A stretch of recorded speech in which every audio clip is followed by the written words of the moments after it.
I suppose.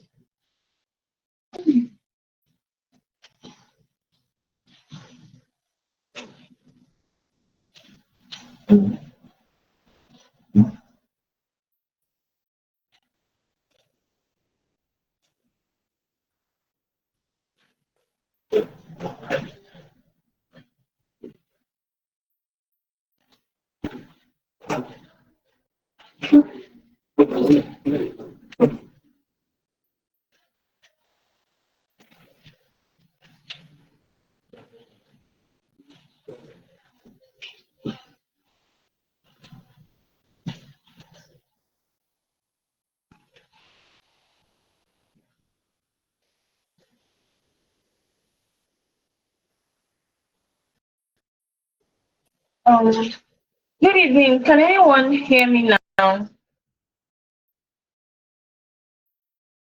Hello, Mr. Daniel. Can you hear me? Please unmute and say something. Good evening. I can hear you.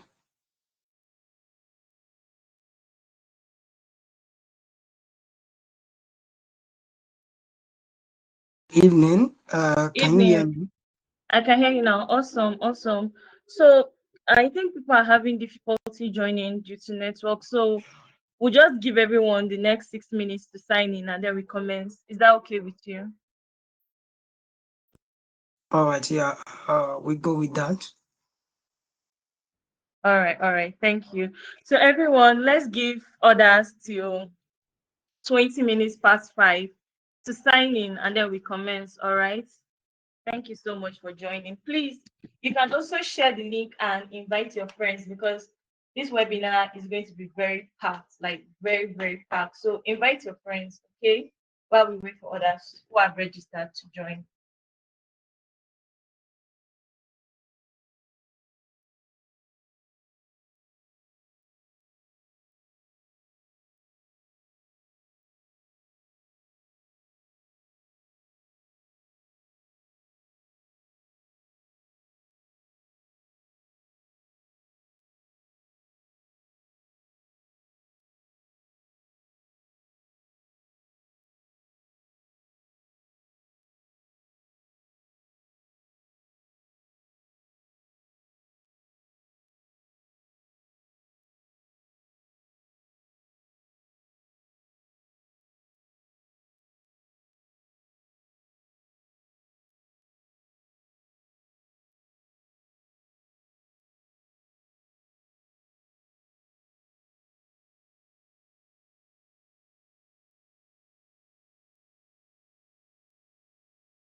Okay, guys, let's begin. So, good evening, everyone, once more. So, we still don't have a lot of sign-ups, but we have to keep moving. And the beauty of this webinar is it's going to be recorded, and people who missed it, people who are not here right now, will still have access to the recording once it's available. So, good evening, everyone. My name is Oiza, even though you're seeing Victor right now. Victor is the name of our CEO, and I'm currently using his account to host this webinar. So my name is Oiza from Corperland, and it's lovely, excuse me, it's lovely to meet you all this evening. And I'd like to say welcome once more. So welcome to our CV and cover letter webinar. This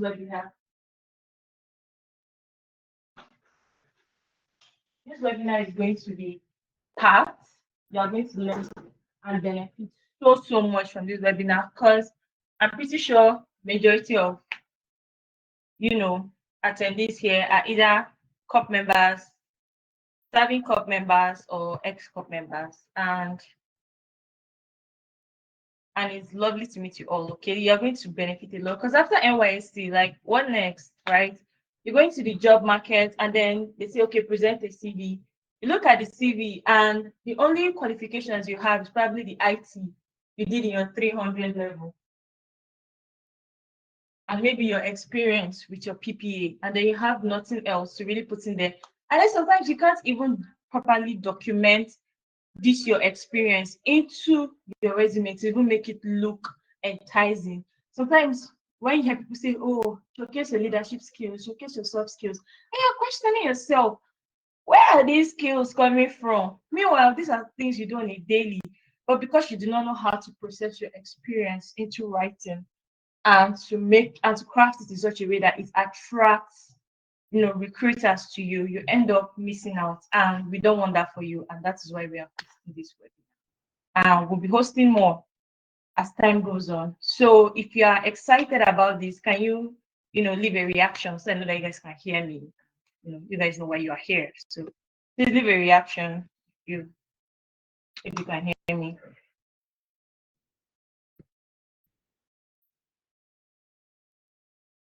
Someone just asked, will this webinar be recorded? Yes, I just said it. It's going to be recorded. We're going to record it and upload it to YouTube, and anyone who is on Corperland platform is going to have access to it, because we share the YouTube link there, and you can watch it anytime. You can even save it. My nights of people. So yes, it will be recorded, and whatever resource is shared in this webinar will be made available to you via your email. So let's get down to the reason why we are here, because it's not to listen to me, right? It's to listen to our wonderful speaker, Mr. Adesokan Daniel. Now, Mr. Daniel is a well experienced resume, CV, cover letter writer.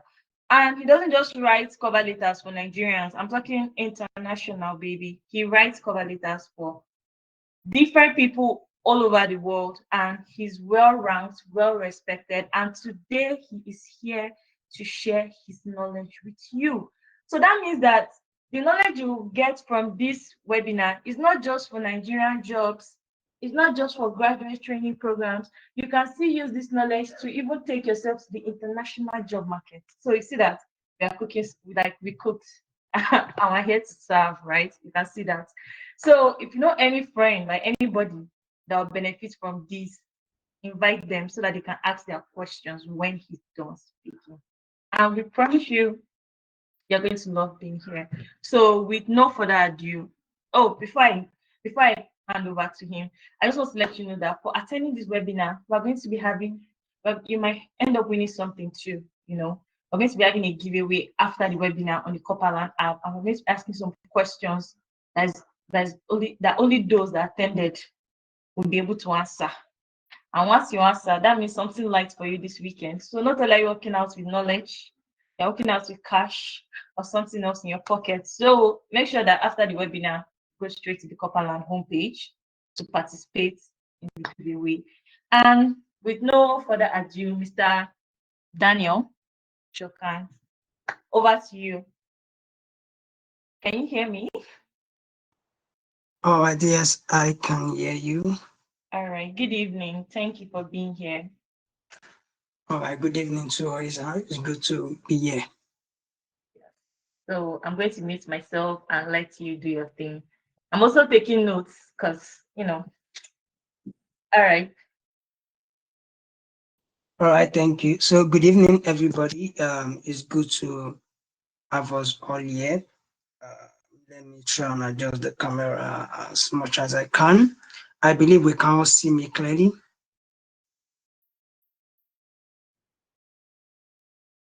Okay, I believe we can all be able to type. That is under the Ask Question button in the app.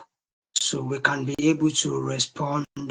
While you may not be able to unmute your mic, you can type at the question and answer section on the app. All right, so good evening, everybody. I'm happy to be here, and I'm also glad to have you here.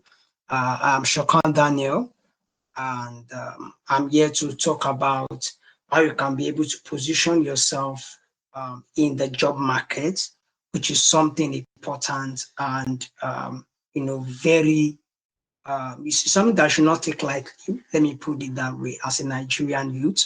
And as we go on, as we go on in explaining this, we understand why, and you understand why you need to position yourself in the job market and the advantage that is in there for you. So I still want to know if you can hear me before I start. Sorry, I can't get any. I don't know if or is I still here. I'm here. Uh, I can hear you. okay. Okay, I'm not able to get any feedback from the attendees. I just want to go on the ask question. There's the ask question button in the app. You can drop if you are here. So, okay, beautiful. Elkana or draw, right? You can hear me. Thank you very much. Okay, I think that sounds pretty well. Okay, someone says you can't see me. You can go to the square section, you see me. All right. So please let's start. Let's go on. We have a lot to do. We have a lot to cover, and I believe this webinar is well packed for you. As I said, I will say again. My name is Adesokan Daniel. You may see right there, maybe Adesokan. It's just a kind of deduction from the name, which is Adesokan Daniel. So I'm here to speak to you today based on a webinar that is well packaged and well brought to you by Corperland. And I'm saying a very good job to Corperland for what they have been doing so far and for bringing me here on board. Apart from being here to speak to you, it is my passion that I'm able to speak to youth, especially in my country, Nigeria, to bring them to understand what it means when it comes to job positioning, especially in Nigeria and also abroad. So we'll be starting from how we can position ourselves in Nigeria. And I want you to know that everything that I'll be sharing here with you is something that you can make do with even if you want to apply for jobs abroad. So I'm a resume expert. Also can say a CV expert, still the same thing, right? And I'm a financial advisor. I equally position people for job opportunities in Nigeria and abroad because I know job position is beyond just writing cover letters or CVs, right, or or resume. It is definitely about how you're able to put yourself out there, and all these things are what we'll discuss right here in this webinar. If you're in this webinar, I want to say a very big congratulations to you. It's you are very fortunate to be here today, and I'm very glad I'll be sharing something with you that you may not have used money to be here, you may not have paid for this, but this is something that you will never recover from in your pace of progress. So thank you once again for being here. I'll be proceeding now. So we'll be starting first from what you're looking for in the job market. What are you looking for in the job market as a person? If I ask that, I know that your answer would be is a job market. So what will I look for in the job market? It should be a job, right? Right. So you're looking for a job, right? But what I will want to make your mind to be focused on right now is that you're not only looking for a job, and you should not be only focused on looking for a job, right? There's also something that you should look out for whenever you're seeking a job. It is quite all right. Yes, you need a job, right? You need something, that would that will make sure that you're financially stable. Apart from that, it also makes you to be fulfilled, right? Also, in respect to finding a job, you should be able to focus on getting experience, to make sure that you do not only get this job, but that you are rising high, right, as you are on this job.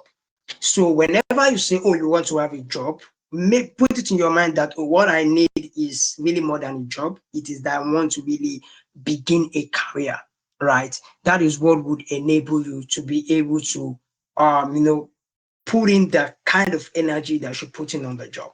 Now, going down to what recruiters are seeking for, that's the second thing I'll be talking about. So please, this first point I mentioned is a very crucial point, right? I want you to put it in mind that what I'm really here to gain in this webinar is not only about gaining a job, but also how I'll be able to position myself in that very job, in that very career that I've chosen, and make sure that I am not only in a level, for a long period of time, I am rising, right?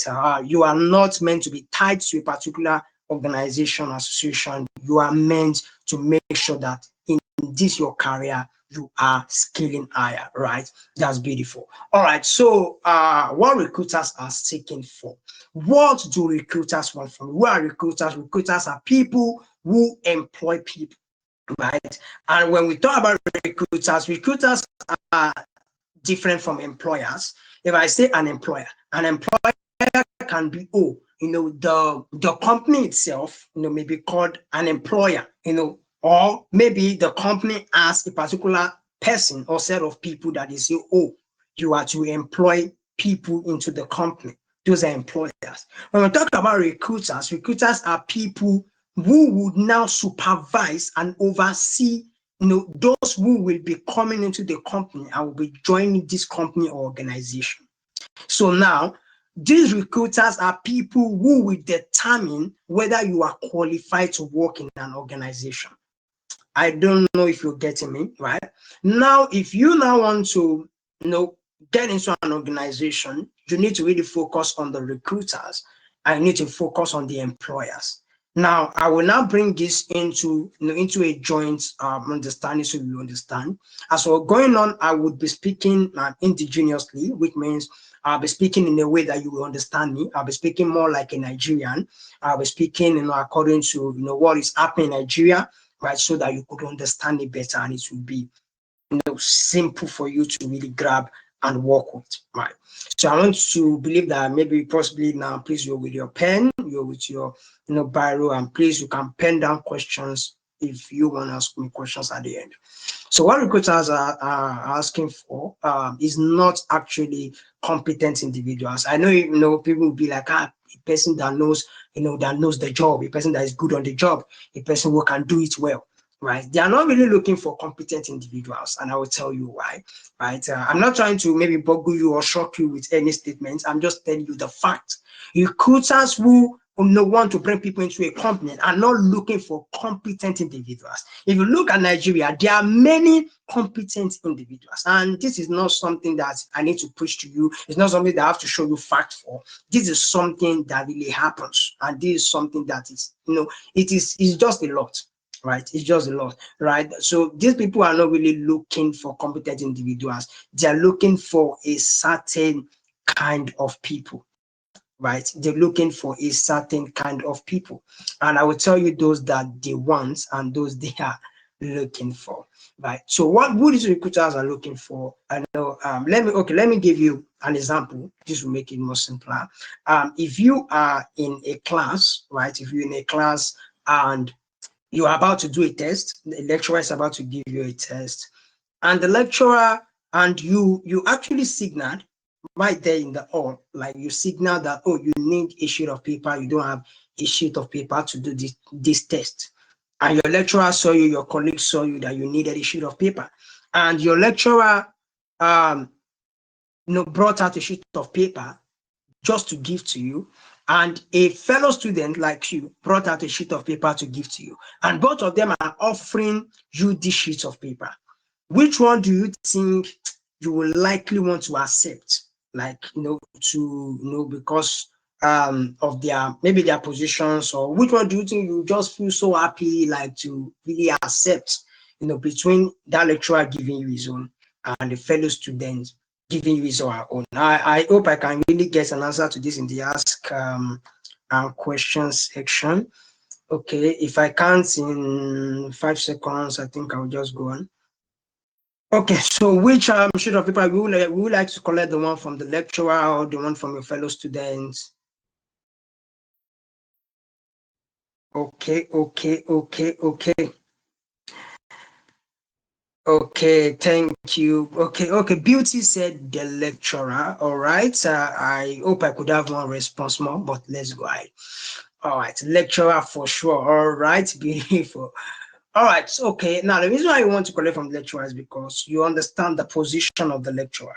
Like, wow, you would probably, okay, for the person who attended the kind of university I attended, for a lecturer to do that, to give me that kind of gesture as a person, I would even be like, wow. I would be surprised, and I'll be so happy to want to collect it. Like, oh, wow, my lecturer give me a sheet of it. Even though, the answer is not there, definitely, but, it kind of looks like an honor to you, right? So now, the way you should position yourself for recruiters is in a way that they should honor you. And that's why they are not really looking for who is competent. Now you have to be competent. I'm not saying the place of competence is out of the scope, but I'm speaking as a Nigerian. I'm speaking based on what is happening in the nation Nigeria. That's why I said I'll be going indigenously. I'll be speaking like a person who understands us. So it's not really about, oh, I am good. There are many people that are good, and the job employment rate in Nigeria is so high. So it's not about, oh, I'm good, I'm that, right? Now they are not really, now recruiters are not focusing on who is good, who can. What they are really looking for is a person who is able to position him or herself well. One, they are not looking for hungry people, right? Because now there are recruiters that may look for hungry people, and those are recruiters, or those are companies that wants to pay you less. And you don't want that. You don't want a place where you are working, the resource for appreciation is below the work you're giving out. You don't want that. So if you really want to go for a company that would really appreciate you well, then you should be able to understand this. Now, these recruiters of these companies are people, recruiters of this company are people who really want you to be seen in a particular way. They want you to be seen as a person that they would be happy to have, right? Not a person that they help. And that's the kind of positioning you should be able to place yourself. Don't place yourself whenever you're looking for a job, like a person who is trying to get the job. You're just trying to, let me just get any job. Right? You should be able to position yourself in a way that these people are able to want to have you, like, wow, we are so honored to have you. That should be the word, right? They should see you and be so glad that, wow, you came their way, right? So that should be, that's what recruiters are really, really, really looking for, right? When it comes to, giving you the job.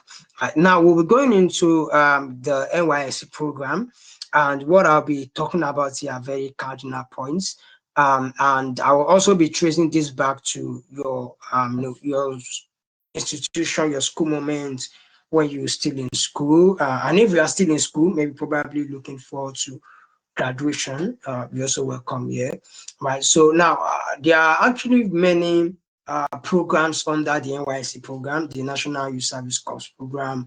And if when you are, as a corper rather, when you are in camp, right, there are some activities that they will take you through in camp. Right, such activities, is like, we have SAED, or SAED. So that is skills acquisition, entrepreneurship development, where they will teach you a skill, whether it's fashion, whether it's this, they will take you through all of those. There are also activities they will take you through. That's after camp.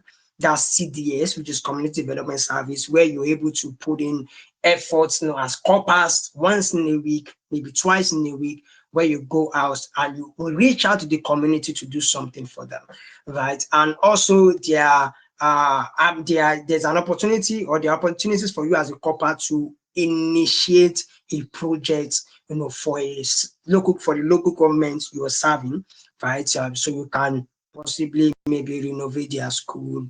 If you have the resources, can get the resources, get them a bowl, something like that, solve a particular problem in that space, right? These are things that you go through your CDS, in your NYSC programs, some of those things.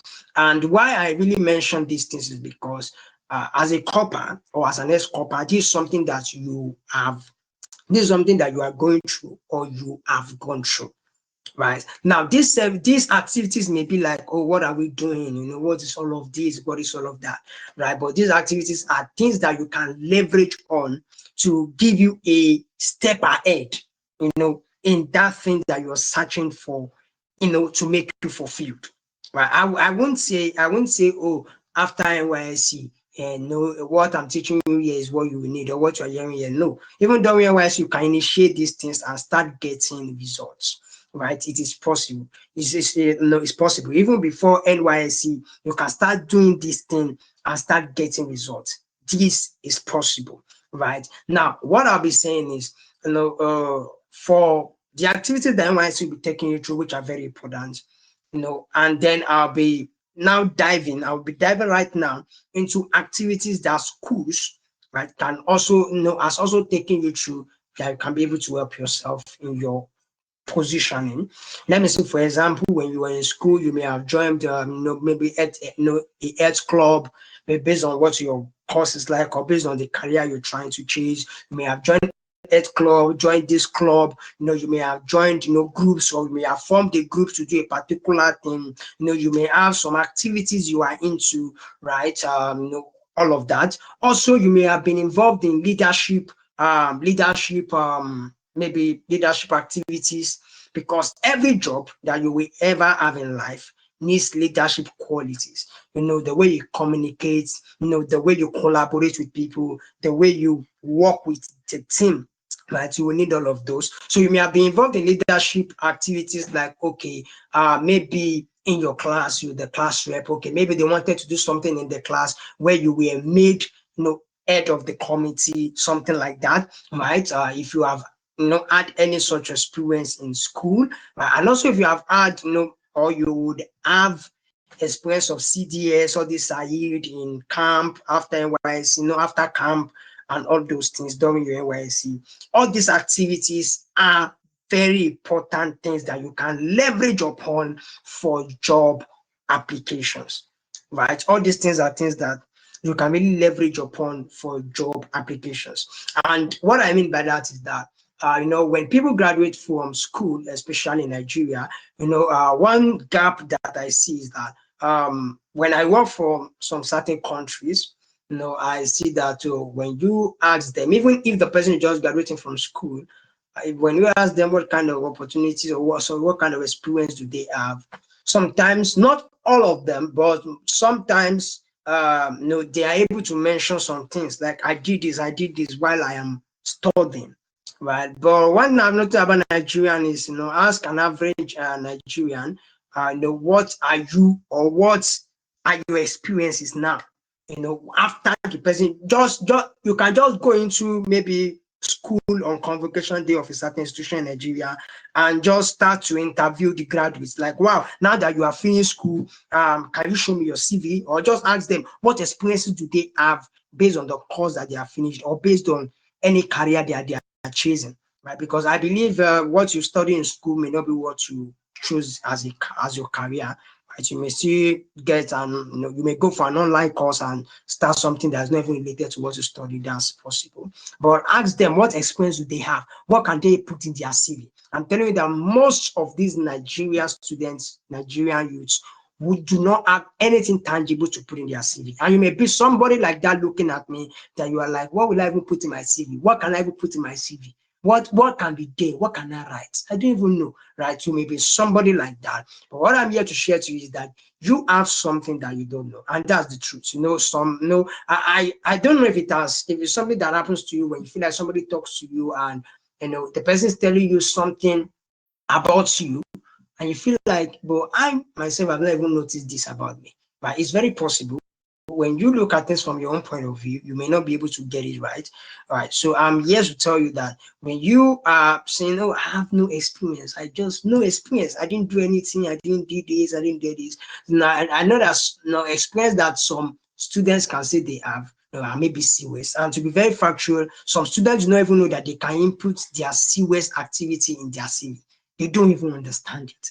They don't even know what they thought the CV is about. Oh, I've worked in a company for 2 years. That's what they are requiring in your CV. No, your experience in your CV is not about, oh, I've worked here, I've worked in this company, I've worked in that company. It's not necessarily I've worked here. Right? It's not necessarily they have employed me here. No, your experience in your CV can be all these things I've told you. Being a class rep in your class, you know that you can put that in your CV, but you won't impute that as, oh, class rep. I'm the class rep of my class. Class rep, the way. No, you can just put it as as a class rep. You are like let me say you are like a class manager, or you are like a group manager. When you want to put that kind of thing in your CV, you can say group manager, then write the name of your department, group manager of this also. Maybe you're studying health education, for instance. You can say, oh, group manager, and then you put 300 level, this so department, health education, the university of this, and then you write the things you were able to do for the group managing them. What did you do? Oh no, when it comes to assignment, when it comes to this, I'm able to make sure that people are this. I make sure that I communicate with with tutors before they come to class. I arrange time. I speak with students. I understand them. These things are things that you can put in your CV and can go a long way. This is an experience already, right? Maybe you have maybe you've had a group. Maybe you have a group and you are just a member, right, of that group. Maybe you don't even hold any leadership position. Maybe it is like Red Cross. There are students who join Red Cross while they are in school, which is related to health. There are students who join oh my God, I want to remember this group in school that is dedicated to journalism. I think it's JCA or something like that, right? You may have joined those kind of things, those kind of groups, right? You are just a member. You may not hold a leadership position. Put it in your CV, member of maybe JCI, something like that. Then the school now where the branch is headed, and then put what you did there. I did this, I attend meetings. I also give advice. I do this and all of that. You see, these are actually okay. Okay, thank you. Somebody like Ayome post in the comment section. It says campus journalist. Exactly. So we have, I think, yeah, those are those people. They are campus journalists in schools. But there's an association where they are involved in journalism. Many associations in that, there are associations that are based on tech, right? There are associations in school so now this I believe this is also something that maybe if you have an undergraduate, maybe you have somebody, maybe some of your siblings that are yet to enter university, tell them that university is a place where you have to leverage on a lot, right? And even if you hold positions in politics in school, right?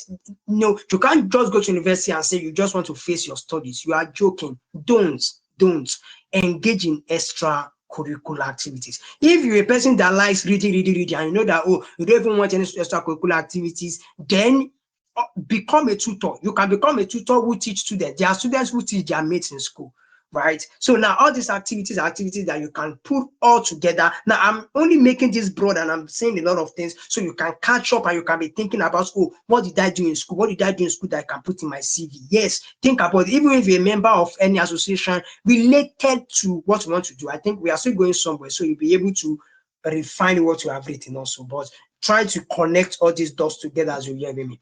All right, thank you. I believe you're still hearing me. If you are getting along with me, let me know that you're getting along. You can just type in the comment section, type I am getting along. Let me know you are vibing with me. All right, thank you. Let me have the comments. All right, so now I'll be going into how you were able to represent this appropriately in your. All right, thank you, Beauty. Are you able to appropriate this into your CV? Now, as I've said, I think I'll be able to chip in this, but let me make it clear. If you have anything, any experience, maybe you belong to a group, belong to a society where you are able to put in, where you know that, oh, you're able to put in maybe your time, your energy, doing something there. I know you can incorporate that in your CV in a way that depicts that you contribute in there, right? And it is not just a kind of like a position where you are just there because they chose you. Are you getting? Because there are some positions that, okay, if you put in your CV that you're a class rep, I mentioned that, like you're a class rep and you write your class and all, it doesn't sound well to the person who's reading your CV, because a class rep is more like a privilege. Are you getting me? So like, maybe they just give him because.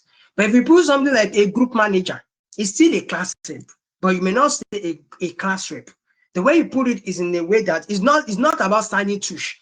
It's in a way that you are contributing a managerial role. You are contributing something to. If you say a class rep, a class rep is a class representative, right? So you are not really putting yourself at the pace of giving something out, influencing people. Put it in a way that they will know that, oh, this person is an influencer. A manager is saying you're a manager of something. It's an influencing statement, because you can't manage anything without managing people. Are you getting that? Exactly. So that's how it is. So please be able to incorporate this rightly in your CV. All right. So also I'll be speaking now on job internships and graduate scheme opportunities. I believe this is where it gets interesting. Right? This is where it gets interesting. So let me talk first. Let me rewind it. I said job, internship, and graduate scheme opportunities. So let me say internship opportunities. Let me say graduate scheme opportunities, internship, and job. So please, let's talk about graduate scheme opportunities first. So when you say graduate scheme opportunities, now graduate scheme opportunities are opportunities that come as a result of an association or maybe government sometimes, but these are like private organizations in Nigeria putting out an opportunity for fresh graduates, to be able to, it may not be fresh graduates, but graduates to be able to take part in an opportunity to help them in their career. Right. So let me say this: some opportunities are to empower you, some opportunities are to empower you like training, opportunities are to empower you like giving you money, for your business. But one opportunity that is very rampant is an opportunity of, oh, come, let's empower you. And which may not sound very okay, because you feel like, I don't need empowerment, I need like get me a job where I can be getting salary. Because okay, let me talk of opportunities like the opportunities from GT Bank. There's some opportunities from Zenith Bank. They hold graduate scheme programs, and these programs are programs that you can be able to lock yourself in, and through this. Okay, so sorry, please. Okay, so these opportunities are opportunities that you can be able to lock yourself into and be able to upskill yourself. Right now, we have opportunities coming from Unilever. Unilever is based on FCMG. Those are fast consuming, fast consumer goods sector. We have Andela. We have all of that. Right, these are graduate scheme opportunities. Now, I would really want to speak more on them, right?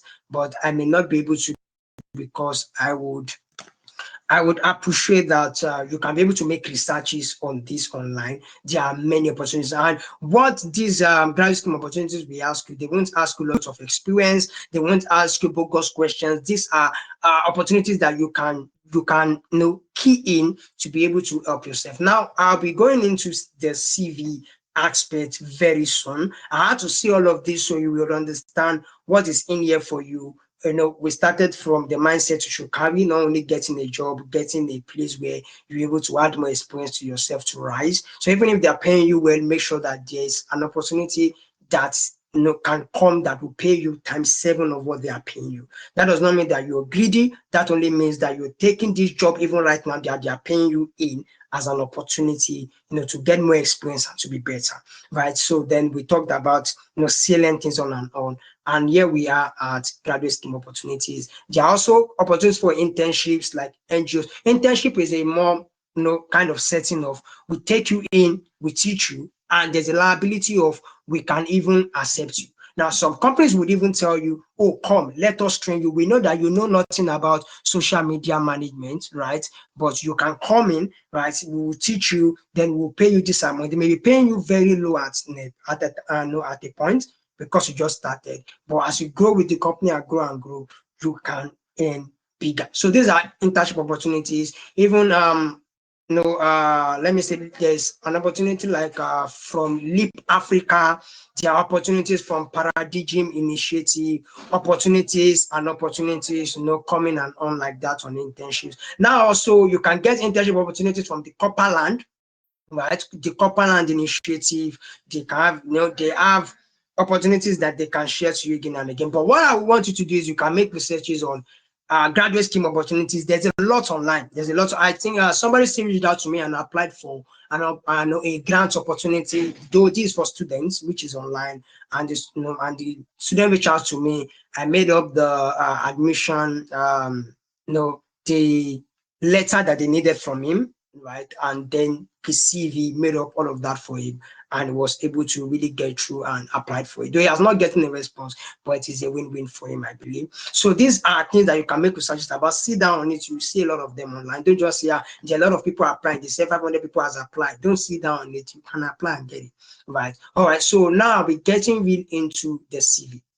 And I believe this is why most of us are here. So do not let it seem but to you, right?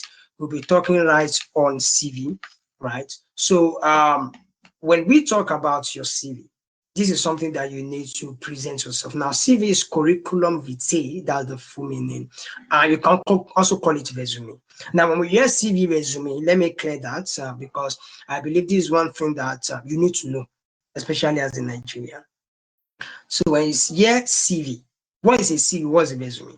A CV is a document, right, that presents you, that presents your qualification, that presents your zeal, that that expresses you to someone, to in order to show that you're a qualified person and you can add value to them. Now, this is also what a resume is. A resume is also a document that is used for your presentation in order for someone to be able to understand you and be able to judge, oh, you're qualified, you're not qualified, right? And take you in, to be part of them. Now, this is the work, this is what we see. So CV and resume are the same thing, but the only difference there is that CV is more longer than a resume. That's one of the cogent difference. And let's just leave it there. CV is very longer than a resume, right? Because we're not talking about difference today. I only want to share this with you. A resume is maximum 2 pages.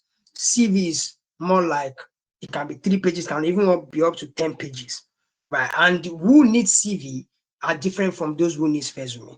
As a person who is, you just graduated from school, you don't need a CV. You don't need a 3 pages of a CV. You don't need 3 pages CV.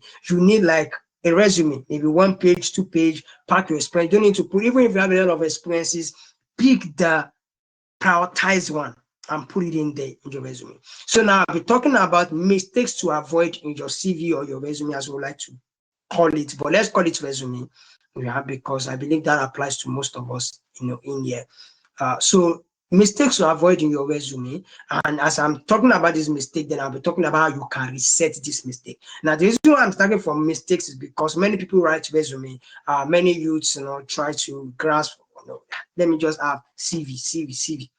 And in the quest for a CV, some people are writing a sort of DVD, VCD. Everything is just not. It's not CV. It's not resume. What they are writing is just they're writing stories. They're trying to put ideas together and many seem lost. So let me tell you mistakes that people are, most youths make, and how you can really avoid that. Now, number one is having irrelevant information in your CV. Most youths put in a lot of information in their CV that are not relevant. Now, let me tell you, number one is you do not need a picture on your CV. Don't put your picture on your CV. Now, I would say this. For a country like Nigeria, I would advise that in Nigeria, don't put a picture on your CV. This also applies to many global nations where you can apply to jobs. You don't need to have your picture on your resume, right? You don't need to have that. You don't also need to have your gender information like gender. Nobody needs to know whether you're male or female. Put that away, unless the company want to apply to request for that. There are some companies that will tell you we need this also information in your CV. But generally, your CV should not have gender, your place of birth. Who needs your place of birth? Don't need it. They don't need it, and you don't need to have it there. So remove your place of birth, remove your state of origin, remove all those things. What you need to have at the header of your CV, right, at the upper part of your CV, you need to have number one, you need to have your name, right? Your name should be the first thing. Your name in full, right? Your name is there. Then you can put in your phone number. You can put in your address. And please, when you're putting in your address, be very careful. Do not put your address like number 50. Don't describe your place because your CV can fly anyway. So you don't have to disclose the place you're staying for everybody, right? Your CV, anybody can just ask for your CV and you give it. You are uploading it online, putting it here. So don't put in such cogent information on your CV, right? Please don't do that. So if you are living in, okay, maybe your place number, so, okay, sawmill of this particular city and state, you can just put your address at sawmill, this place, this state. It is done. That's simple. All right. So also you can put your social media link, like if you're on LinkedIn, for example, if you're on Instagram, Facebook. But now let me now get into this. When you want to put in information in your CV, please put this down and put this in your mind. When you want to put in information in your CV, make sure that every information you're putting in your CV is in respect to the kind of job you want to apply for, right? What I'm saying is now, especially for your social media, somebody that, you have a Facebook account from 2009, congratulations to you. You have, wow, over a decade old Facebook account. You now feel like, because of Facebook account is like, has been for there for a long time. Wow, they would even expect you if they see that you've been on Facebook since 2009. It doesn't work like that. How it works is any social media link you want to put or any social media representation you want to put on your resume, right, should be able to speak about what you are applying, the kind of job you're applying for. Now, let me put this in a very simple language. If you're applying for maybe the role of an accountant, right, that is based on finance. Anything that you must be doing on that Facebook or on that LinkedIn or on that Instagram or on that TikTok, on that any social media platform you want to put in there, must be related to finance. If it is not, if you are using that social media account, right, to teach people English, maybe you are using it to teach people, or it's based on English, you used to talk about plural and grammatical error. That's what you used to do there. Don't bother putting it on a CV that you want to use to apply for a finance related job. It is insignificant and it can cost you the potential to get that job. anything you have to put in your CV must be relevant to your CV, right? It must be relevant to the job you want to apply for, right? So I've said I will not be saying CV. Let me just put in resume. I really want us to stick to saying resume. All right. So also number two thing that you should avoid in your CV. Now I've talked about things that you should avoid. Number one, which is irrelevant information, and through that I've been able to give you the thing that will be in your headline. I said your name. I said number two is your phone number. You can put one, is okay. No, you can put in, yes, you need your address, and you can put in a social media. Now, if you don't have a social media link that's related to anything you are doing, please put in your email. You have email, so put in email. So that is okay. That three is okay with your name. That's all good to go, right? And then you can have your definitely, yes, your professional background, but most important thing, your CV may not have professional background, right? You may not need that, but I will still talk about all of that. I will talk about the constituents of CV and simplify it for you. I'm very sorry, and the reason why I said that is because I may not be able to share my screen with you. I was hoping I would do that, to share screen with you and share, structure of a CV and all with you. I'm sorry I may not be able to do that here, but I will do my best to explain this in a very simple way so you could really get what I'm saying, right? All right, so the number two thing, I will do that at the end. Now, number two thing you should avoid a mistake, you should avoid in writing your resume, is grammatical and spelling error. Your resume, as I said, it can be 1 or 2 pages, right? And the reason why I'm saying you may not go for a CV is because a CV is about 3 pages, and you may not need that. As a person who doesn't have a lot of experience before, your experience may be based on experiences you have in school. Even if you've had experiences based on you worked somewhere before and all, having a resume is still standard, right? Especially if you are only if you are looking into some kind of jobs, I would recommend that even if you don't have much experience, you can still have a CV. Right, but there's still a clause to that. But let me just stick to the concept of presenting yourself with CV resume is very vast. Right? I do that. I write resumes, CVs for people. But let me just put it at a low for us. We can ask questions later. Right. So number two thing is grammatical and spelling errors, as I said, and I was talking about the resume before. So if you have a 2-page resume, this is a 2-page document.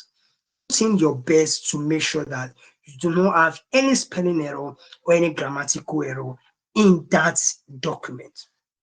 It's a 2-page document, maybe even 1 page. Read it over and over again. You can send your resume, you can send it to a person to check in for you, to check, let me check it. How does my English flow? How does everything flow?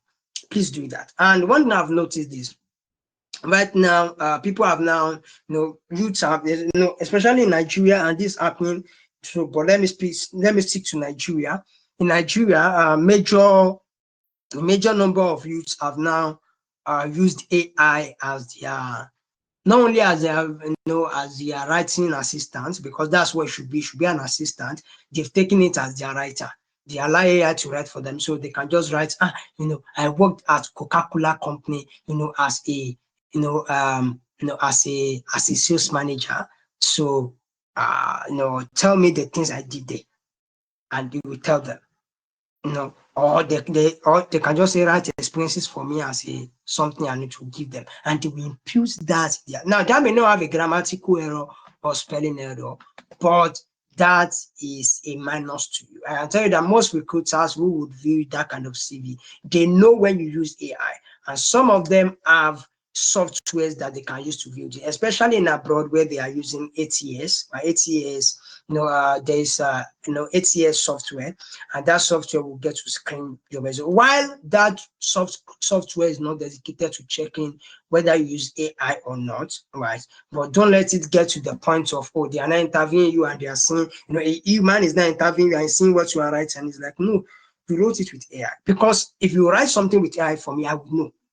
I will know you use AI. There's a language AI use, there's a kind of presentation, there's a kind of form, there's a kind of uniformity that may be in your words. So do not, even if you want to use AI to support, you can do that, but make sure that you're writing it in your own language, expressing yourself. I did this, no, did this and that, right? Under your experience. That's very, very important. Check your grammatical and spelling errors. Now, number 3 mistake you should avoid is that you must avoid irrelevant you must avoid irrelevant arrangements in your resume. Irrelevant arrangement, irrelevant color, right? Do not color your resume. I want to make my resume to be very, to be white, blue, red, or red, blue. You may not even add color to your resume. I'm telling you, you may not have any color. You may just be white and black. Perfect. Perfect. It is perfect, right? So do not put in a lot of color, do not put in a lot of arrangement, fonts. Your font should not be, you use Calibri here, you are using Area. Now, let me give you 3 fonts that you can use for your resume that is okay. You can use Calibri, you can use Times New Roman, you can use Universe. UNIVERS. You can check all of this on what document it is in there. Now, these are actually things that these are fonts rather that you can use in your resume, right? These are fonts that you can use. So please desist from using fonts that are corny, that are, you just want it to be somehow. And do not use 2 fonts. Use 1 font, right? You just use 1 font all through. You can use 1 color all through. Maximum, use maybe black and maybe another color, and that color should not be to color somewhere and just choking colors, right? Make it adequate, make it simple, simplicity, make it concise, right? People think is decorating it that works. It doesn't work. It doesn't, I'm telling you. All right, so now also the first mistake you should avoid is using a one-size-fits-all resume. Now, what I mean is that using one resume for all, or for, let me say, different jobs you're applying for. Now, what I mean is when you want to apply for jobs online, right? Or even when you want to apply for internships or graduate student opportunities, most of them will relate to you what they need from you. It may be in a very short way, they may just write it in a paragraph, but they expect something from you. Now, do not expect that, because you are not made up a resume, you finish from the Department of Mathematics and you're looking for a work that's related to accounting, a work that's related to, just a person that can manage a store in regards to finance, something like that, or you're looking for a job, as a teacher or as a lecturer. Don't assume that when you make a resume, that resume you can use it to apply for any job that's related to mathematics. No. Some jobs may tell you, we need a person that is an experienced, or we need a person with a very high leadership quality. Now, and that's why I told you that you do not need to put everything in your resume. Prioritize your, now, as I was talking about your experience, the experience you have in school, the experience you have, you may have in your SAED and all. You may even sit down right now, maybe after this webinar, or right now this webinar, you've written about 20, or you've written about, let me say, 5, already. And you're like, wow, I have a lot of experience. It doesn't mean that because you have a lot, you now have to put everything in there. You must be able to shovel it. You now refine it. That's why I said I'll talk about you refining. You will now refine it. Which one are okay? Which one are this? Which one can I use? Right? You get to sit down and refine it. This one is the one that works in respect to the job I want to apply for. Right? This is how it works. So it's not because, you just have this experience, you just want to put it there, right? You make sure that it's in respect to what you're going for. You can make a general resume that works for you all the time. But what I'm telling you is that do not just think that, because you have a resume, you can throw it anyway, right? You only, if somebody asks you, what do you do? You want to, I want to maybe, I want to refer you. You can give in your general resume. You can even use your resume that you have. You can use it to apply for jobs. But make sure that you are always conversant of job description. That's called JD. That's an acronym for it. Whenever there's a job, read what they want from you. If you know that your resume has to be adjusted in a way to suit them, or they want to focus on this one, you know that I have an expert that I didn't put in my resume and would help me for this job. Add it. right? You may remove one, add one, you may just add it, right? Please do that. Right? You may have skills that may not have put in your resume before, you may add that. Right? Please, this is very important. Make your resume aligned. Make everything aligned. No, not that we should be saying that, oh, you did shoemaker here, you now did plumber here, you now did housekeeper here, you now did agent here, you now did everything is now what is this one? No, let it be one straight line. That means your resume must have a target. This is what I'm targeting. With no target, with no purpose, there's no resume. There must be a purpose of the kind of job you're looking forward to. Right? It may not be streamlined, maybe general, a job that's related to finance. I finished from the department of health education, a work that's related to health. I mean, finished from physiotherapy, a work that's related to health, something like that. Right? You can generalize your CV to chase something that's related to your field. That's very, very important and workable. Right? All right. So also, I'll be speaking right now on. Okay, I believe that this will be the last one. Then we would have questions and answers. All right, so please, if you're following me, just let me know and type I'm following. Let me know you're following me. So please, this is where it gets very interesting. I will be sharing to you right now on resume, how to make up a resume, the structure of a resume. I'll be doing that right now, and I want you to listen to me very squarely. I may not be able to share my screen, as I said. Apologies for that. Okay, but I'll be doing this in a very simple way so you can follow me very closely. All right, so let me get I'm following in the comment section. All right, so I would say this when it comes to writing a resume, this is how it goes. I will only give you the structure and all. Please follow me. All right, now the first thing is you have the headline in your resume. And the headline in your resume should contain your name. One, it should contain your after your name, you have your phone number, you have your address where you're staying. And I've told you be very careful when it comes to your address. You must be able to be security conscious. And then the third one is you have your social media link, your handle. If you don't have a social media that's related to what you want to apply for, just do this. Focus on just putting in your email, right? Put in your email. So now after then you have after your headline, that's your headline. That's what the upper part of your CV should carry. Now, what the lower part then carries after is your professional background or your objective. But I would tell you, you have to go for your professional background. Sorry, you have to go for your objective. No, not professional background. And the reason why I said no to professional background is because most of you are not yet professionals, right, in what you do. When you say a person is a professional, the person should have about maybe 8 years and more in what you're doing.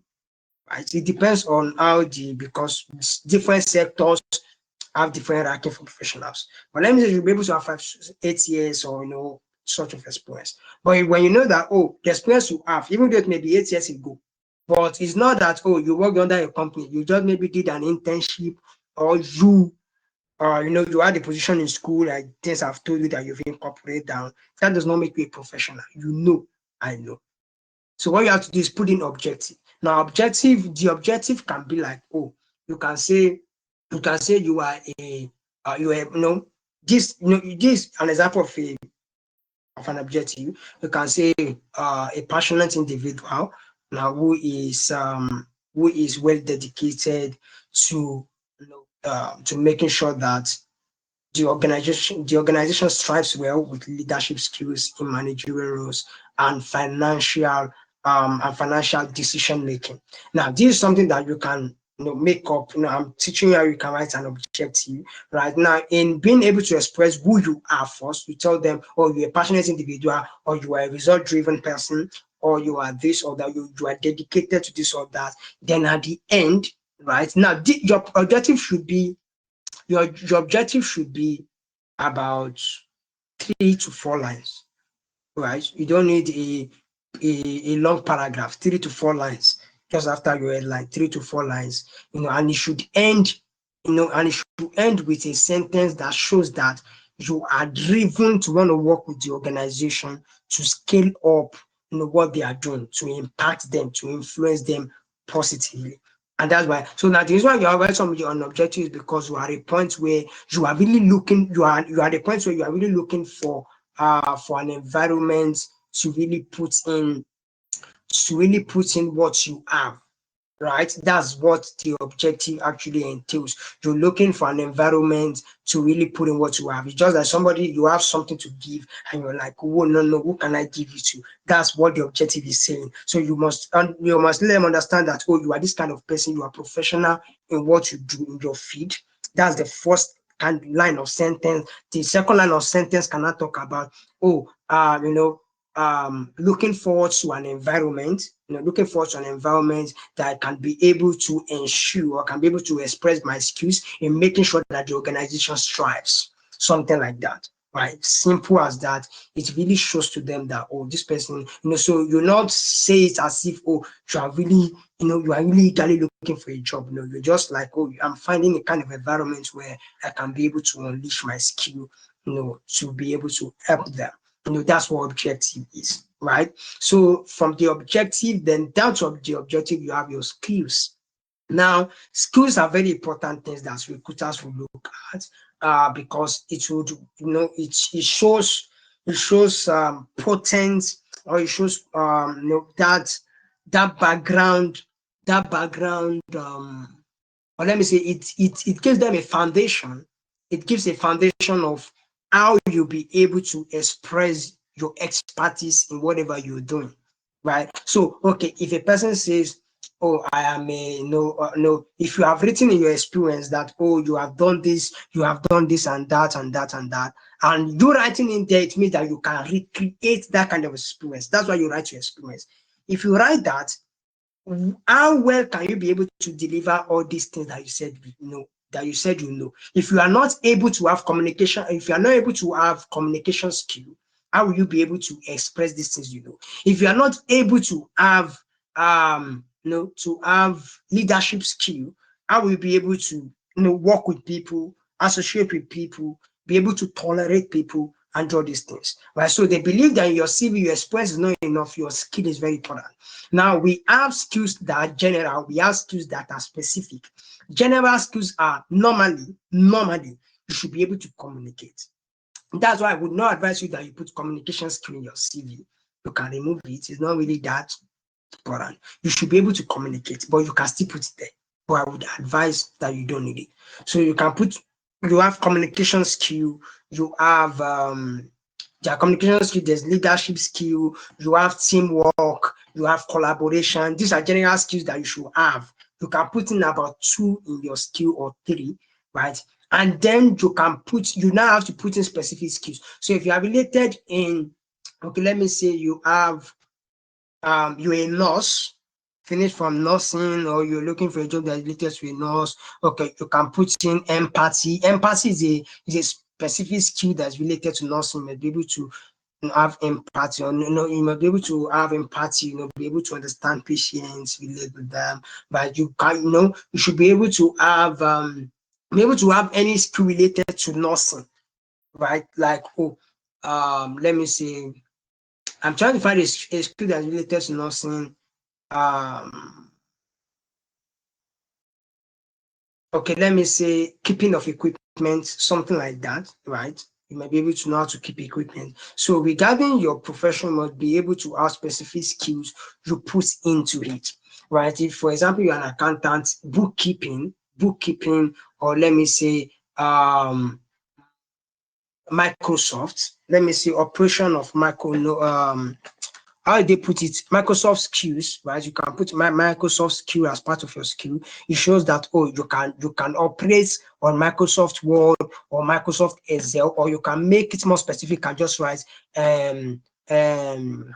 expertise or Microsoft Word skill. So they understand that, oh, this person, especially if you are going into a company work that you know is related to, you'll be typing computer, you can tell them that you have a skill, maybe you know how to use Microsoft Excel, where you can put all of those in your skills. So now you can have about 6 or more skills, but we say 6 is okay, or 6 to 8 skills mentioned right there in your skill section.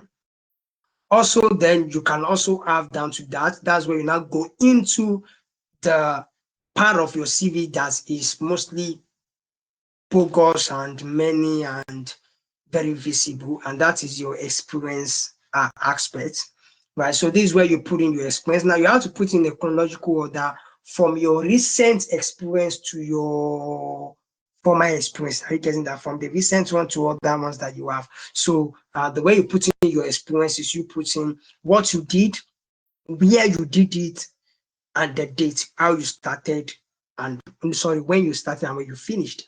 Now, putting that up, you now need to tell us what you did right there. Right now, you can have about 3-4 experiences. You have to follow this order and putting what you did right there in bullet points. Right. So these are things that you really need to do. Now, in regarding that, you now need to put in effort in making sure that you bring in, maybe in respect, if you have certificates, that's related to what you do, if you have been given an award or recognition regarding to what you do, anything related to what you do that you know can add up. Okay, if you have publicized a book based on what you did, all those things, you can put that below your experience. But before all of that, you need to put in your education. So after your experience, your education talks about where did you study. You must have gone to school. Now, please note this. Under your education, you do not need to put in your secondary school education, your primary school education, nursery, primary school. You don't need all of that. You only need your tertiary education. If it's only one, it's okay. If you have gone to 2 tertiary schools, it's okay. If you've gone to one, just put it there. Now, understand that your education may not be in respect to the job you're applying for. That's why I said you may not go for a job that you really, or you may not go for a job related to a course that you studied. It is normal. So those that study engineering, I must do engineering. If you know that your passion is leading you to somewhere else, right, you can go and learn an online course. So that at least if you are putting education there, right, and you put in, oh, my education is I studied Greek, and now, or let me say I studied engineering, I'm now want to put in for a work that's related to Greek, right? Agriculture. You have to put in there that you study agriculture. Don't lie, and you should not lie, right? And you cannot lie because they will later catch you. So don't put in, no, I did agriculture because once you apply for, put in that, oh, you did for engineering. Right, I did engineering. Maybe you had a BSc, you have HND, put in there. Then where you can tell them that, oh, you have experience, or you can be able to function well in the agricultural sector, or you can be able to get courses online that's related to agriculture. Right, you can do that. That's why you don't take courses online. No, there are free courses online that you can take on agriculture. There are free webinars that you can join. There are such as this. There are things that there are many things you can. There are even maybe government wants to, maybe state government wants to do a rally on this or that. You can join. You can participate to all these things. Take pictures. Do all of this. Now you can be able to now represent this in your resume by writing it after your education. You can put, accomplishments. It can be an accomplishment. It may be an accomplishment. It may be a certificate. It may be a project that you did, like, oh, maybe your CDS. You did a particular project, maybe an activity, maybe you did a sensitization for students on how to take care of their body, which is related to health. You can teach them maybe on sanitation, something like that. Write all of those things under the thing but you have to structure it. Write it under your education. Are you getting me? It adds to the fact that, oh yes, you are well experienced in what you're going for. Right. Then after that, you can put in referee. Referee is people that they can call to check, to ask them, oh, do you know this also person? Especially if you have worked before in a place, or maybe a lecturer that can stand for you when it comes to you applying for anything. But you should have told the person.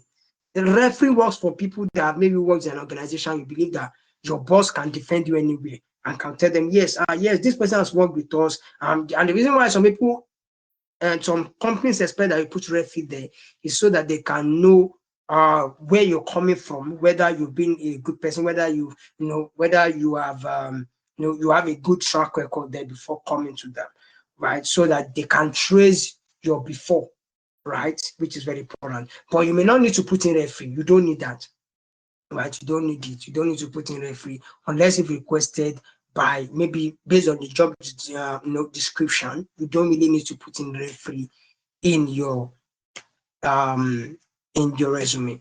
All right, so that's basically all what the resume aspect is all about, getting done with your resume and positioning yourself. But this is the last thing I would like to say. Apart from your resume and CV, which is resume, CV, same thing, which is important, and especially your cover letter too. Let me speak very quick on cover letter. All right, cover letter is a one-page document. That one is always one page, right? And what cover letter does that whatever is in your resume, it is summarized in a cover letter.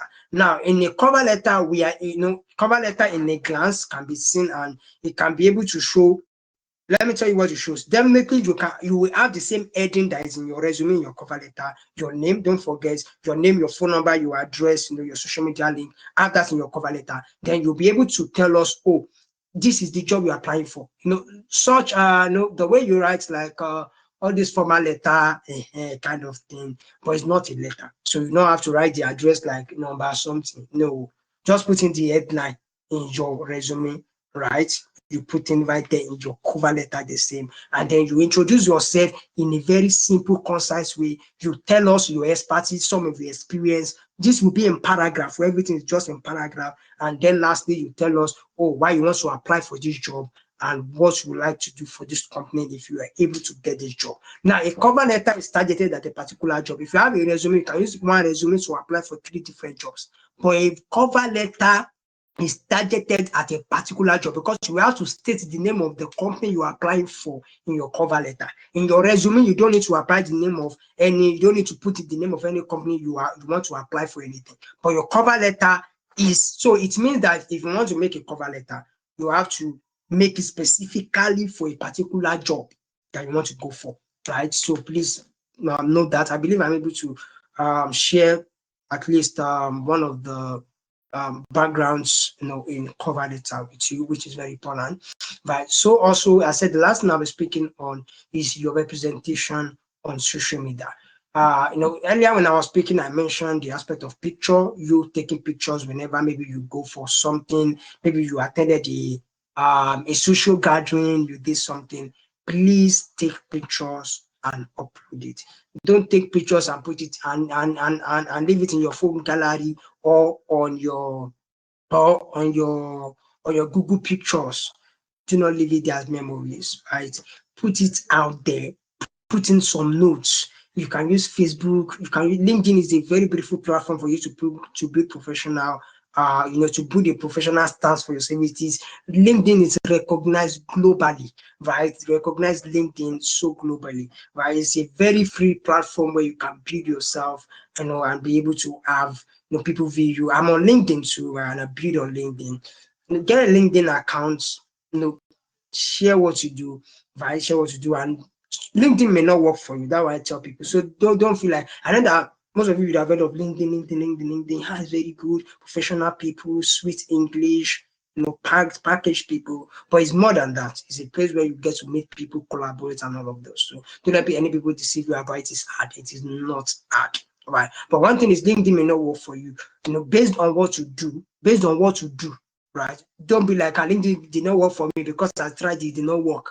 It's based on what you do, if you are into comedy and say you want to go to LinkedIn to build your career, it will not work for you. LinkedIn is not for that. You can use Instagram or TikTok for or Facebook. Yeah, all of those. Do you get what I'm saying?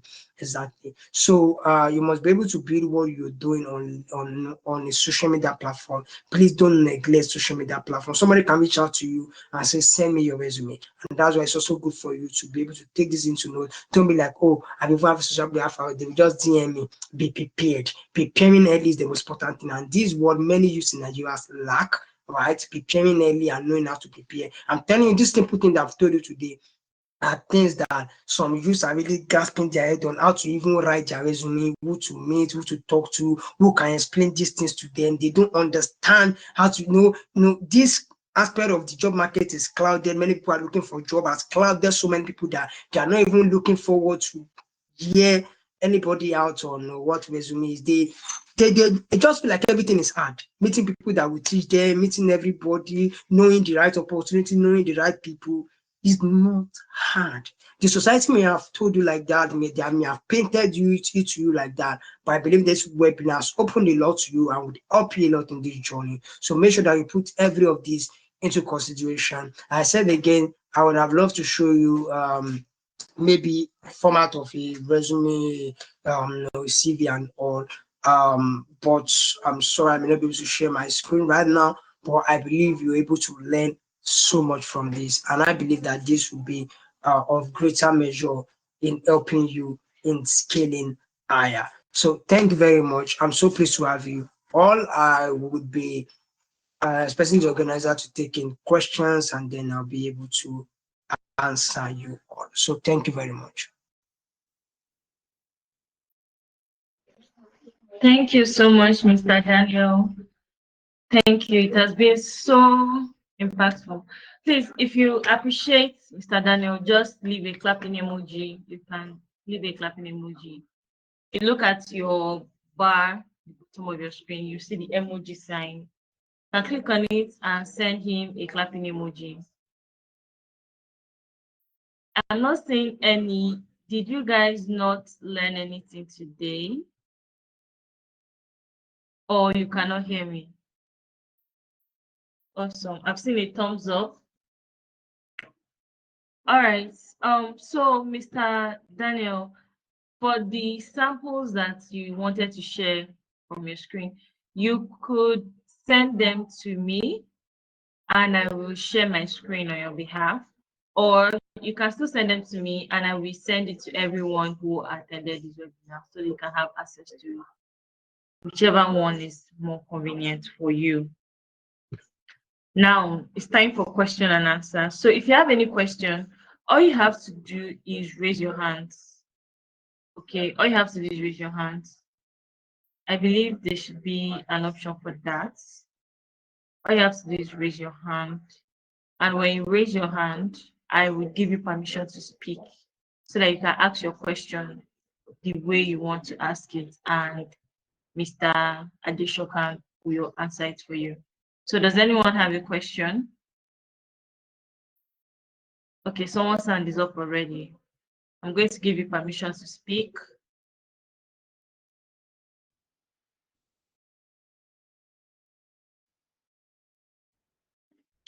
Sorry, it's loading. Okay, you can unmute yourself and speak. I'm giving you permission to speak.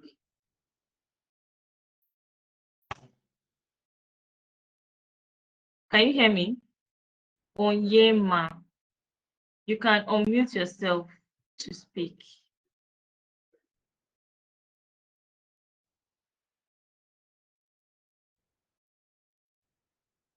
Good evening. Good Yes, evening. good evening. Thank you so much for this webinar. I understood a lot of things, but I do have a question for our speaker. My question is, if you are writing a resume and let's say you had unofficial positions. He was talking about the class rep, the class rep when you say you're a group manager. I wanted to ask him if you have like, because in my resume, my CV, not my resume, my CV, I did write some positions that I held in church, that I held in school during my primary school days. The ones I held, webinars that I held for my fellow students during the time I was in secondary school. since he said that you should not write anything concerning your secondary school, you should just leave it out. Do I leave those achievements out and basically just highlight the things I've done in my tertiary education, which I've done basically nothing. I've just been busy studying because I'm trying to keep my CGPA up the way it is. So I've not done anything. But the achievements that I have are basically from primary school and secondary school and the webinars I did then. Do I remove that since it is not necessary to my CV, or do I keep that in? Thank you so much.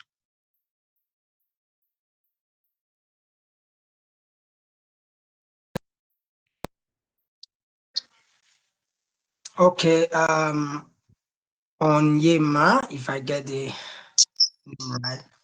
All right, thank you for that question. That's a very wonderful question. First of all, I would like to say when I was talking about the aspect of letting you understand the secondary education, not putting it in your CV. I was talking about not putting your what do they call this primary certificate? This secondary certificate, WAEC, your NECO. You don't have to put that on your under your education. But I understand the perspective you're talking from as being an undergraduate, and you put in experiences from your primary school, from a secondary school, your CV. Now, this is what I will say. Firstly, what do you aim to achieve with your CV? And I know probably there may not really be an aim for now. It may just be, oh, let me have a CV, which is quite okay, even if you don't know what may come your way. But having a CV is very important, right?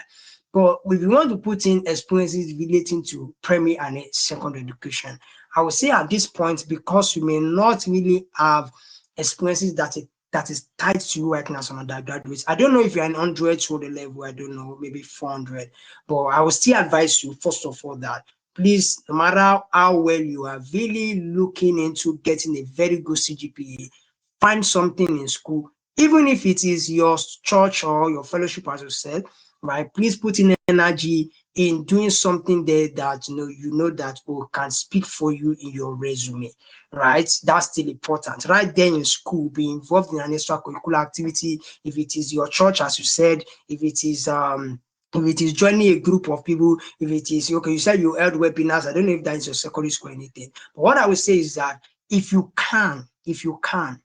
know that you have experience in your secondary school, that maybe about 2 or 3, just leave maybe about 2 is okay in your CV. Then remove experiences that is related to primary school, scrap it out. And the reason why I'm saying that is because as a recruiter will not want to consider a person that is bringing a primary school experience. A primary school, that's about, they believe that you're at an age that anything you are doing there will probably be by luck. And what I mean is that whatever you're doing at your primary school is not kind of intentional to them, right? You are at a point where, oh, they may just tell you this one because you are intelligent, you're able to do it. You are not really intentional about life, right? If you go to a primary school now, you're trying to tell a primary school student, tell me things that you want to do in 3 months' time from now. Tell me things that you want to do next month, how you've planned it. They may not really have any plan, but they are just living anything teacher tell them to do. So life doesn't look intentional in your primary school stage. So do not put it in your resume. Do not put any experience in your primary school in your resume. But your secondary school, to some extent, maybe about 2 experiences can still be there. Then right now, anything that you are still doing as an undergraduate in school that I know you can add to it, add it there. Right, add it there right now. The only thing is just that when you add it there, the dates of that experience, it may be from, maybe you started from 2024, so it can be maybe you started in November 2020, so you can add November 2024 to present, right? So you can put that in that you're still doing that very thing at this very time. So please crab out the primary school and still maintain the secondary school, and please put in efforts to do something in school that can add to your CV also. So I hope I'm able to clear that. Yes, I also have another question. Is that okay? Okay, yes, I will do well to answer that. said we should write our objective in our CV. What is an objective? How do we write the objective? I don't really understand anything you said about that. I'm sorry. Okay, it's fine. That's a good question. When it comes to objective, objective is you putting yourself out. First of all, your expertise. Now, this is what objective is. When you say an objective, people expect that the normal meaning to an objective is what do you want to achieve? In a resume, objective is not what do you want to achieve, right? Objective in a resume is you tending to someone or you showing to someone that this is what I want to do for you. So your objective is towards now. Whenever you're writing on a resume, you understand that a resume is just like a letter you're writing to somebody. A resume is not for you. You should not say, I wrote a resume that's fantastic. And that's why I would recommend that if you write a resume, especially for grammatical errors, you can give it to a person to check it for you, to proofread it for you. So whenever there is an objective, you are trying to write something to show someone that I can contribute to your life. I can contribute to your company. I can contribute. So it is about giving out. Whenever you're writing a resume cannot be written by a selfish person. But a resume is written by a person who is ready to give out for the progress of a society or a particular people or an organization. Right? So whenever you're putting in your objective is to, first of all, you have to show your expertise. And I will read out an objective of resume for you. I will send a CV to Miss Oiza, so she would actually display that for you. But let me read very fast a resume from here. That is just that's an objective. I'll read that for you. But what it entails is, number one, put that in mind. You have to tell them who you are, what you can do in just a very short sentence. And number two, you have to show them how you can contribute to them. So let me read it out for you so it can be more explanatory. Now, this person writes, it says, this person is a cinematographer, right? And it says, as a cinematographer with a passion for capturing stunning visuals, I aim to leverage my expertise in recording. Now, this person is telling you that he's a cinematographer, is passionate, and now he has the ability to record high quality footage. And it's telling, he says, and my experience in freelancing, right, to secure a challenging and creative role in a reputable production company. I am eager to bring my expertise in lighting, camera operation, and storytelling to a dynamic team, right? And leave a lasting impact on audiences worldwide. Now, this is the person trying to give you a close marking to see who I am, see what I can do. I can create stunning videos. I can do all of these things, right? And now I am looking forward to a reputable company that I can work with to upscale, right? To upscale their operation globally. Are you getting that? So that's what an objective is all about. What can you do for us? That's an objective. And you have to present that in a presentable manner, which just like I've read for you, right? So I hope you are able to get this now. Yes, thank you so much. Thank you so much. All right, thank you too for asking those questions. All right, so I think it's up to Emmanuel if you still have any question. All right. Awesome. Awesome. Do we have any more questions? Hands up if we do. Okay, while waiting, because we have roughly 15-20 minutes plus here. All right, so in the absence of questions or while we're waiting for others to process, I would like to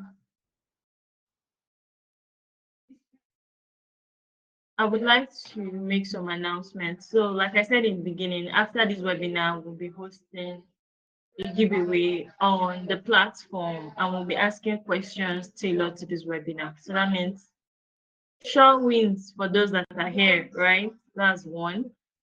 Two, Mr. Adesokan spoke about graduate roles, graduate programs, entry level roles. And if you go to the channels section of the Corperland app, you're going to see a channel named Job Board.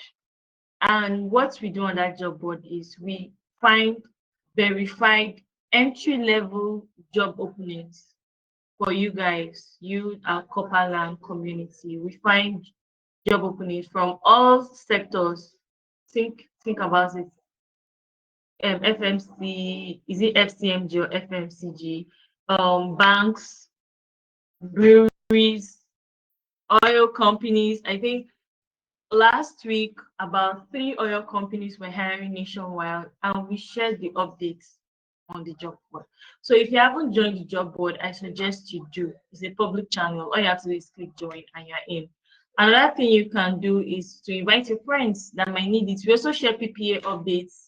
So if anyone is going to, that is just starting the NYSC program, if they're in camp, if they're planning to deploy or mobilize for the next set, tell them you should join. We share these updates. We go through different search engines, verified search engines, and we bring out graduate roles, internship, even remote jobs that you can do while you're serving. So if your PPA is not paying you and you have digital skills, we share remote job opening, entry-level remote job opening. So with a good CV and technical know-how, you know how to make calls, you can apply for entry-level customer service roles, so we share that on the Corperland platform. So you snooze, you lose, because we are bringing this to your doorstep. And what else? And on Corperland too, like I said, we share this update. So, and if you have questions, like you say a job, you really don't know how to go about it, all you have to do is ask questions, and we have people from the staff to other members of the community that are willing to help you. So we're not just here teaching you how to write a very good resume. We are also providing resources that you can apply the skills that you've picked up this evening. And once the samples, the resume samples are ready from Mr. Adesokan, we'll be sharing it on the platform as well. And we'll be sending it to your emails. And another announcement I want to make is you can check your Corperland inbox. We send out updates almost every day via your inbox.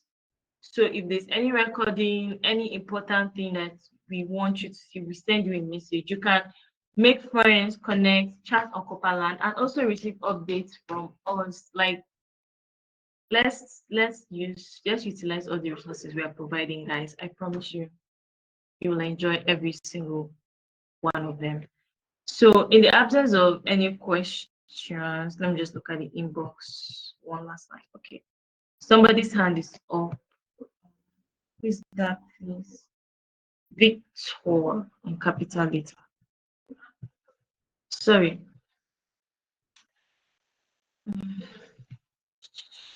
I'm giving you permission to speak.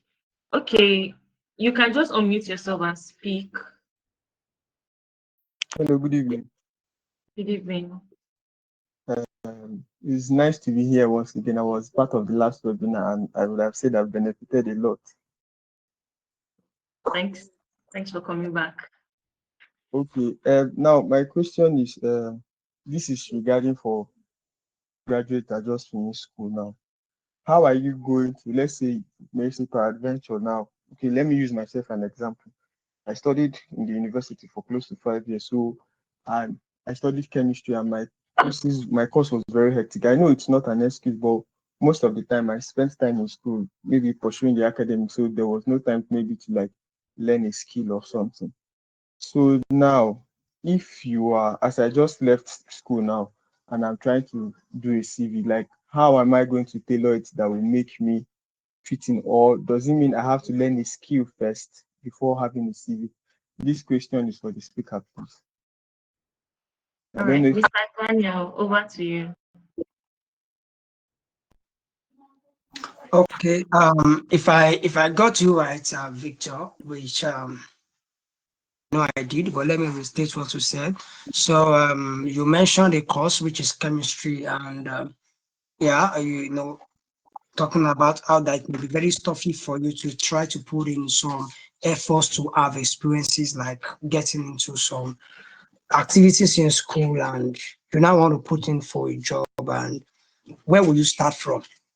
That's how the question is sounding to me. How will you start? Is it by starting to search for a skill, or starting to search for an internship, or what are you really chasing? What do you really want to know? What do you really need to start with? That's the question, right? Yes, yes, yes. Okay. All right. Now, this is what you do, and I think uh, this where most people get to, and it seems like even though they have the answer, they may not want to go ahead, and I will tell you why. One thing is when you graduate from school, your your way of thinking, or where you should be heading to, should not be, oh, I'm finding a job. And that's why I told you that you should, even if you get a job, you should look forward to making sure that the job is just an experience. It should be something that you're looking forward to. "Oh, this job that started today, right, would be an experience that I hope to put in my CV someday, because I will get a job that is paying me higher, or that is fulfilling my desires. It may not be the money, but that is fulfilling my desires, or that is giving me a more better stage." Right. So what you have to do is, when you want to start out in your career journey, the first is try to build a stage for yourself. Do not wait for a company. Do not wait for your uncle, for your brother. He has promised me, will help me in life. He will. Don't try to find. Don't just put in your mind to, oh no, I'm finding something. You are not finding something. All you are finding is, you are finding a stage for yourself. And that's why I told you, there are many things that you can do, even if you don't have any. If you are not involved, okay, there are some people that, okay, at all, they are not even involved in anything in school. Church safe now to just go and sit down, mosque now to sit down there, all these things. I was speaking like, like a person that is trying to understand you very well right now.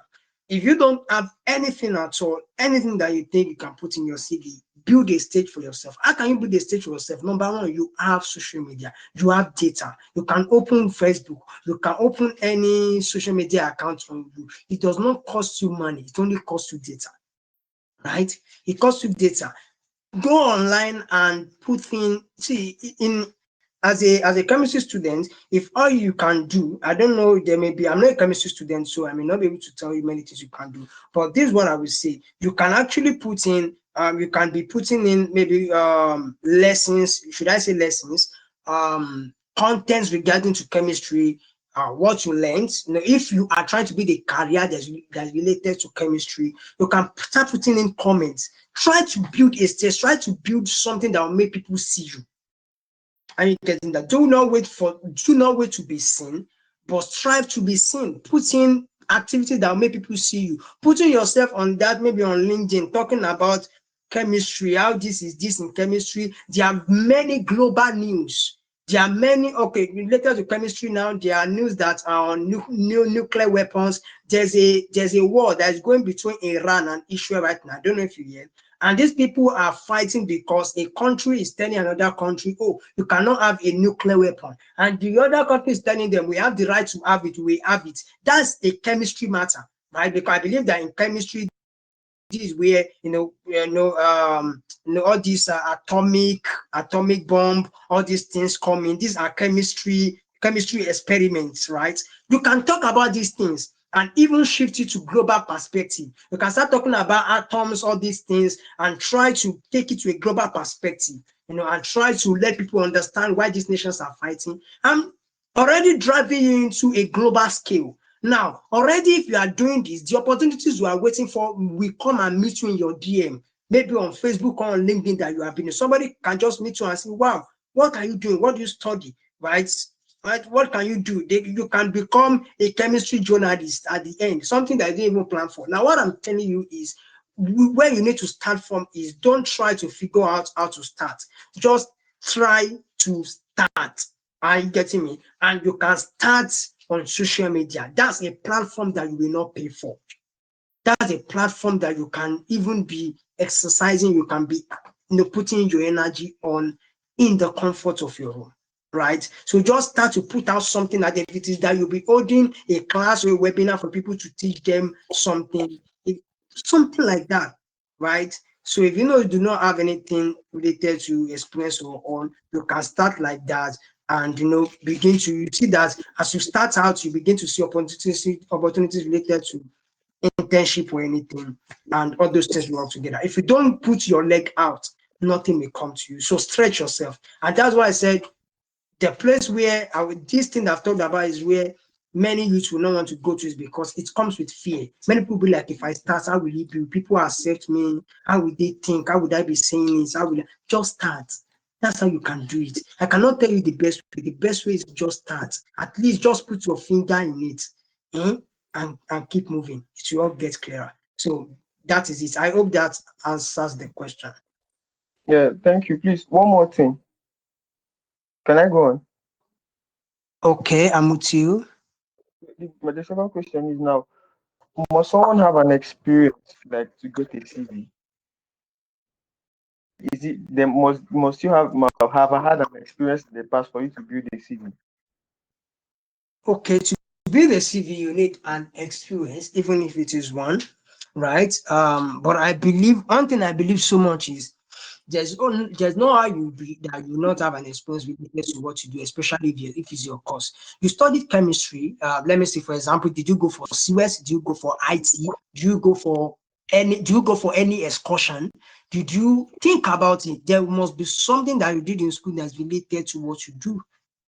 So you must have an experience in your CV, and you can really pick in experiences from certain things that you engage yourself in school. Even if it is something that a lecturer took you through, maybe you should build this thing, you should do this thing in a lab. You can put that as an experience.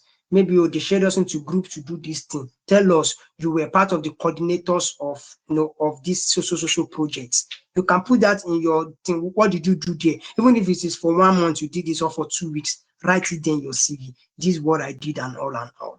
That's simple. That works. So I hope that answers the question. Thank you very much. Yeah, thank you too. Yeah, you're welcome. Guys, I think you can pick up from here.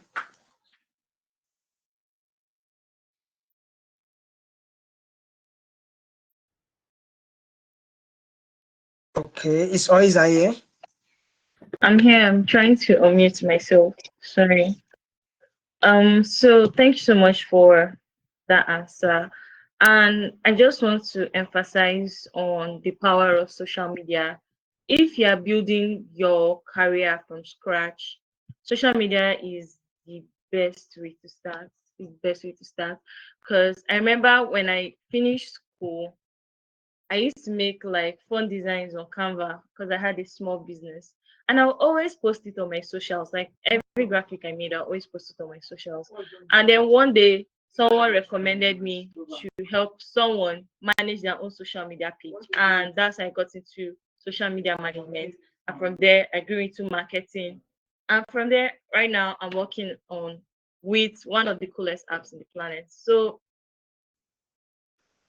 starting from social media, showcasing what you know, what you do is the sweetest way to start your career. So I just want to say you should do that too. And yeah, in the absence of any question, I believe we can round up. Don't forget to log into the app to participate in today's giveaway. Okay, we need you guys to win something. Like we already have it to give you, so you have to collect it. If you know what I mean.